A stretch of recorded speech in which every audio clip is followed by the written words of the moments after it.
تین لوگ جن کی نہ قربانی قبول ہوتی ہے اور نہ ہی حج۔ یہ تین لوگ کون سے ہیں، جانیے آج کی ویڈیو میں۔ پیارے دوستو، رسول اللہ صلی اللہ علیہ وسلم سے ایک دن صحابہ کرام نے پوچھا، یا رسول اللہ صلی اللہ علیہ وسلم، قربانی کیا ہے؟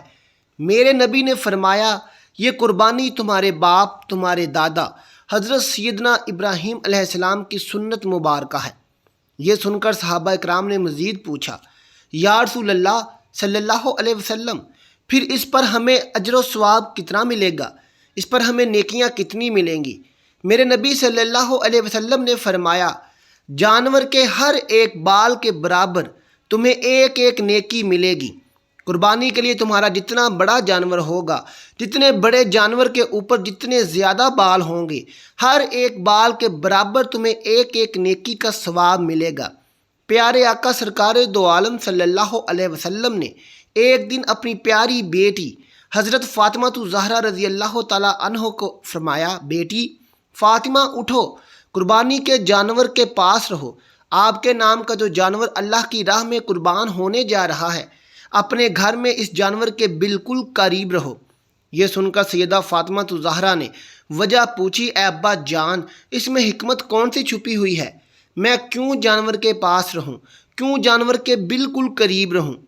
یہ سن کر میرے نبی نے فرمایا، بیٹی فاطمہ، اس لیے کہ اس جانور کے خون کا پہلا قطرہ زمین پر گرتے ہی اللہ تعالیٰ تمہارے پچھلے تمام گناہوں کو مٹا دے گا۔ یہ جو جانور تمہارے نام کا ذبح کیا جا رہا ہے، اس کے خون کا پہلا قطرہ جب زمین پر گرے گا، اس کے گرنے کے ساتھ ہی اللہ تعالیٰ تمہارے تمام پچھلے گناہوں کو مٹا دے گا۔ دوستو، میں آپ سے کچھ پوچھنا چاہتا ہوں۔ ہر بندے کا اپنا اپنا عقیدہ ہوتا ہے۔ میں اپنے عقیدے کے مطابق بات کرنا چاہتا ہوں۔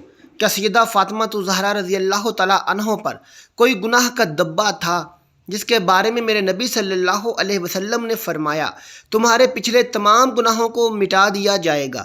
میرے عقیدے کے مطابق تو سیدہ فاطمہ الزہرا گناہوں سے پاک ہے۔ سیدہ فاطمہ الزہرا نے ساری زندگی میں ایک گناہ بھی نہیں کیا، ایک غلطی بھی نہیں کی، ایک خطا بھی نہیں کی۔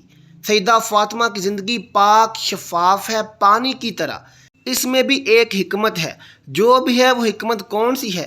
وہ حکمت یہ ہے کہ میرے نبی صلی اللہ علیہ وسلم کائنات کے نبی، نبیوں کے نبی، نبیوں کے بادشاہ، اتنا بڑا رتبہ رکھنے والے خود کو اللہ کے سامنے عاجز پیش کر رہے ہیں۔ اے میرے مالک، میں بھی آج عاجز ہوں۔ تیری بارگاہ کے سامنے میری اولاد تیری بارگاہ کے سامنے عاجز ہے، خود کو اللہ کے حضور عاجز پیش کر رہے ہیں۔ وہ اولاد جو گناہوں سے بالکل پاک ہے، بے گناہ کا ایک دبا بھی نہیں ہے۔ یہ سنتے ہی حضرت فاطمہ الزہرا نے عرض کی، ابا جان، کیا یہ فضیلت اہل بیت کے لیے ہے؟ یہ تمام مسلمانوں کے لیے ہے؟ میرے نبی صلی اللہ علیہ وسلم نے فرمایا، یہ فضیلت تمام مسلمانوں کے لیے ہے۔ سبحان اللہ۔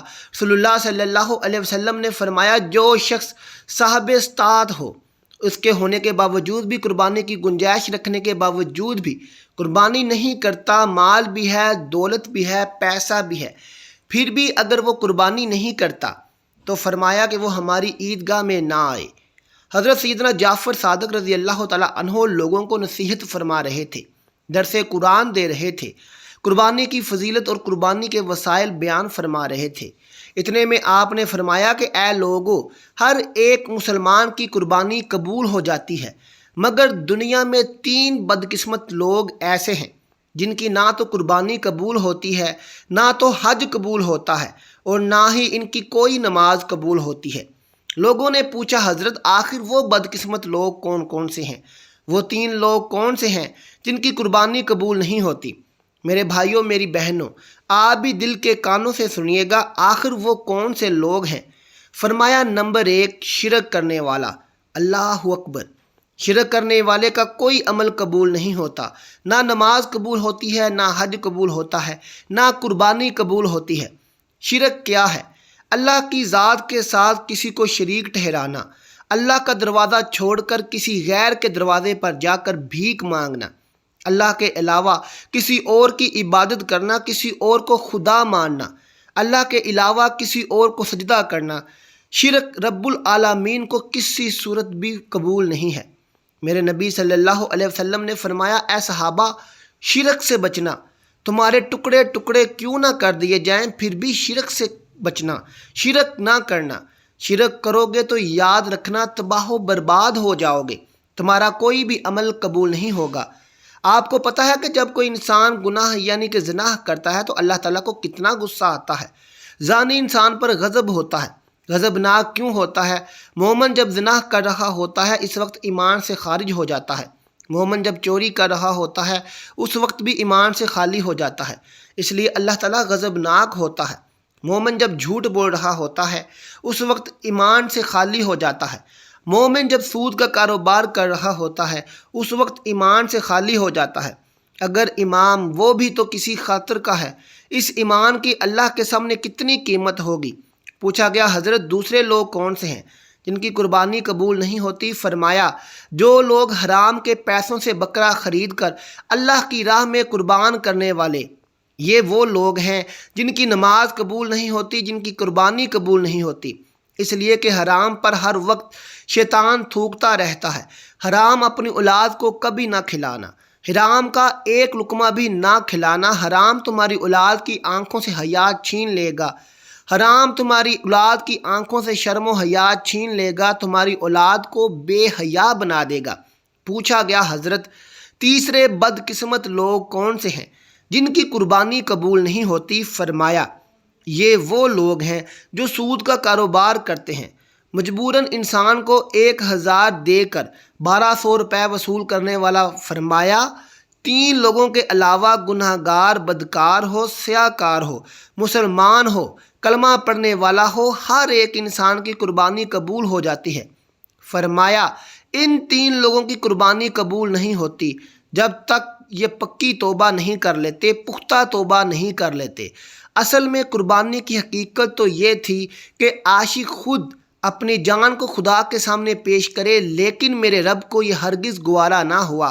اللہ تعالیٰ نے حکم دیا کہ اے لوگو، تم جانور ذبح کرو، تم ہمارے نام پر جانور ذبح کرو، ہم یہی سمجھیں گے کہ تم نے خود کو ہمارے نام پر قربان کیا۔ اللہ ہم سب کو نیکی کی راہ پر لگائے اور سب کی مشکلات کو دور فرمائے اور ہم سب کی قربانی اور نمازیں قبول فرمائے، آمین ثم آمین۔ آخر میں ناظرین، اللہ کا ایک نام کمنٹ باکس میں ضرور لکھ دیں۔ اگر آپ کو ویڈیو پسند آئی ہو تو اس ویڈیو کو اپنے دوستوں اور رشتہ داروں میں شیئر بھی ضرور کیجیے گا۔ ملتے ہیں آپ سے اپنی اگلی ویڈیو کے ساتھ، تب تک اپنا خیال رکھیے گا، اور آخر میں اپنی رائے سے ضرور آگاہ کیجیے گا۔ آپ کی رائے ہمارے لیے بہت ضروری ہے۔